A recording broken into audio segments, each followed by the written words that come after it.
欢迎来到频道 Daily Star News， 订阅频道，不要错过当天最热门的新闻。我们今天的时事通讯涵盖以下内容：小说《难哄》将影视化，网传将由 Dilly Gibbo 王一博主演，粉丝已澄清。我第一次看这部电影时，我可以在互联网上看到它，现在我在电视上看到它。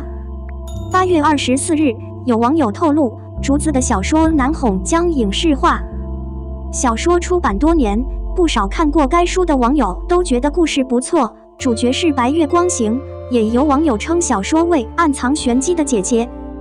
这部小说的影视制作基本上是一针见血，已经爆出将由赵露思、陈哲元主演，没想到又一部小说以这种形式公之于众一部影视剧。就在这时，有网友爆料，在《难哄》影视制作后，将邀请迪丽华和王一博出演男女主角。不知道是小说的名气，还是两人的强大演员阵容，但关于主演和剧集的信息，很快就登上了热搜。出乎意料的是，网友们并不赞成这样的选角。部分网友表示，很多小说对于影视来说完全没必要。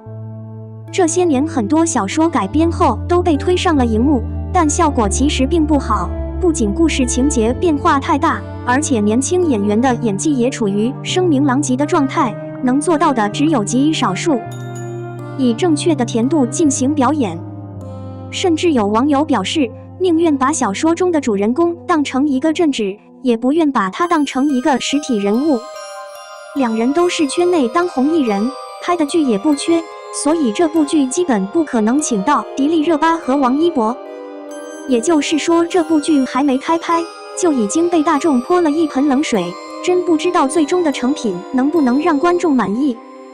而就在几个小时后，王一博的粉丝表示，邀请已经向工作人员确认，不属实，这意味着王一博可能没有收到邀请，或者拒绝了邀请。正如网友们所猜测的那样，这种水准的艺人很难成为明星。细细回想这些年，小说改编的影视作品数不胜数，早期的影视作品尝试比较成功，比如顾漫改编的《何以笙小梅》效果不错，影视剧也有一起推出，观众不会觉得无聊。郭敬明自己推出了《小时代》系列电影，虽然这些电影被业界称为烂片，但郭敬明确实让一些女主名声大噪，这部剧被称为中国电视剧的时尚启蒙。这些剧之所以能成功，是因为播出的时间恰到好处，观众有品位，而且剧本本身也有亮点。不过近年来，除了《庆余年之福》等少数古装剧好评如潮，其他剧都反响平平，尤其是一些都市言情剧，很多观众看腻了。或许这就是改编高峰期已经过去的原因，尽管每年都有新剧出炉，但观众并不热衷。02，迪丽巴戴着绿帽子现身，一件碎花连衣裙也掩盖不了好身材。中国新生代偶像女星不多，90后一线女星屈指可数，而迪丽热巴绝对是其中之一，而且绝对名列前茅。迪丽热巴美如天仙，这是中国网小伙伴们察觉到，无论是拍摄还是参加相关的演习，迪丽热巴出现的地方都会异常火爆。迪丽热巴的好处在于她一贯的华丽和身材，以及她后天获得的精湛演技。冒泡的身材让迪丽热巴走到哪里都能散发出属于自己的光彩。迪丽热巴在航站楼被抓获时身穿戴绿帽，身穿花裙，绿帽格外显眼，很符合迪丽热巴的性格。披插在膝盖上结束，看起来又热又迷人。连衣裙的胸围完全遮不住迪丽热巴的好身材，硬不断用手覆盖。一条华美的裙子很符合自己的个性，让迪丽热巴最可爱。那耀眼的光芒。事实上，这次拍到的可不仅仅是惊世骇俗的礼服。迪丽热巴每次去不同的场合，都会小心翼翼地梳洗打扮，更容易展现出她欣喜的身材。这也是迪丽热巴的常规福利。利用利益来培养事业，为自己的地位而努力，是非常精明的。迪丽热巴现在时不时出现在荧幕前，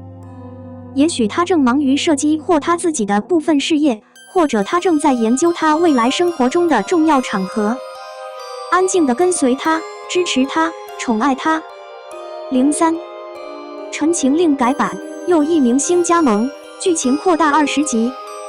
2019年春末，由郑维文、陈嘉玲合作，肖战、王一博、孟子怡、宣璐等人主演的老庄奇幻《陈情令》红牌。当节目被传达出来时，他被证明是非常有名的，说整个组织都在追求这个节目绝非虚假陈述。《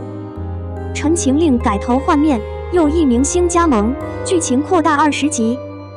谈起《陈情令》，应该是众望所归的一部作品。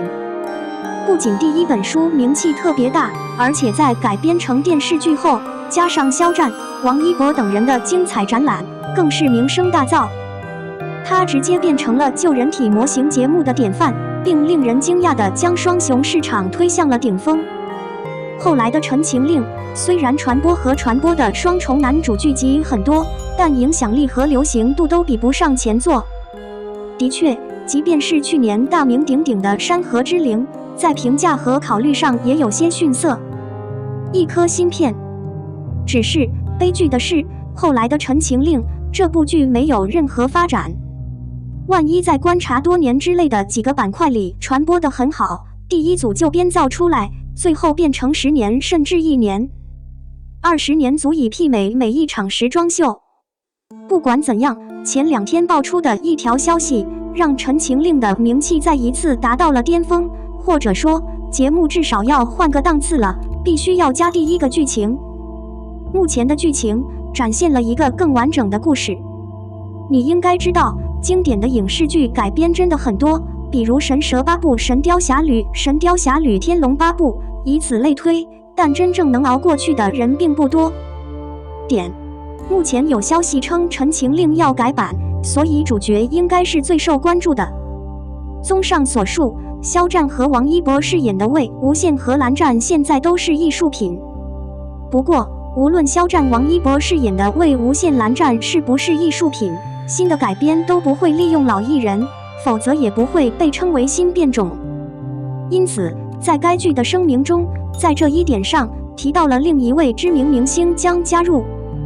此外，《陈情令》这一新形式将在旧作的基础上加强剧情，在首作中展现更多故事。综上所述，在目前流传的《陈情令》中，忽略了无数的技术，看过第一部作品的观者应该会感慨万千。明确地弥补旧改编的不足，并增加新演绎的可感知性。这样一来，在《陈情令》的重作中，剧情被扩大了20集，也就是分成了70集。当然，既然剧集增加了，那么很有可能也就不会是一部播完，而是效仿现在很多作品的播出方式，采用上下部无缝衔接的方式上线，既可以完美展现剧情，还能将热度扩展至最高。目前，关于《陈情令》翻拍的消息已经出现，相信很快便会有后续资讯爆出。那么，在此之前，大家心目中有没有什么适合出演魏无羡和蓝湛这2位男主的人选呢？